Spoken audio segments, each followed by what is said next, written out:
पालघर जिल्ह्यातील वाढवण बंदर प्रकल्प पुन्हा एकदा वादाच्या केंद्रस्थानी आला आहे।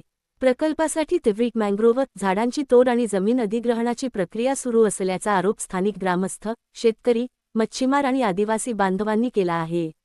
स्थानिकांच्या म्हणण्यानुसार पर्यावरणदृष्ट्या महत्त्वाच्या तिवरीच्या झाडांची तोड करून प्रकल्पासाठी जागा उपलब्ध केली जात आहे।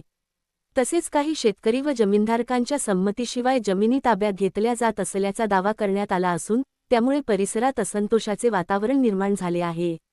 ग्रामस्थांचे म्हणणे आहे की या प्रकल्पामुळे हजारो मच्छीमार कुटुंबांचा रोजगार, शेती व्यवसाय, पर्यावरणीय समतोल आणि स्थानिकांचे पारंपरिक जीवनमान धोक्यात येऊ शकते। प्रशासन स्थानिकांच्या हरकतींकडे दुर्लक्ष करून एकतर्फी कारवाई करत असल्याचाही आरोप करण्यात आला आहे। मात्र शासन व प्रकल्प प्रशासनाने हे आरोप फेटाळत वाढवण बंदर हा राष्ट्रीय स्तरावरील महत्त्वाचा विकास प्रकल्प असल्याचे सांगितले आहे। सर्व कायदेशीर प्रक्रिया पूर्ण करूनच कामे सुरू असून प्रभावित नागरिकांना नियमानुसार भरपाई व पुनर्वसन दिले जाईल, असा दावा प्रशासनाने केला आहे।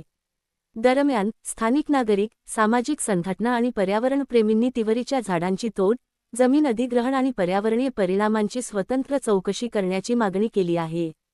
स्थानिकांचा विरोध आणि शासनाची भूमिका यामुळे वाढवण बंदर प्रकल्पाचा मुद्दा पुन्हा चर्चेत आला आहे।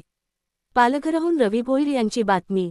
आपल्या परिसरातील बातम्या पाहण्यासाठी लॉग ऑन करा नेत्रा न्यूज 24।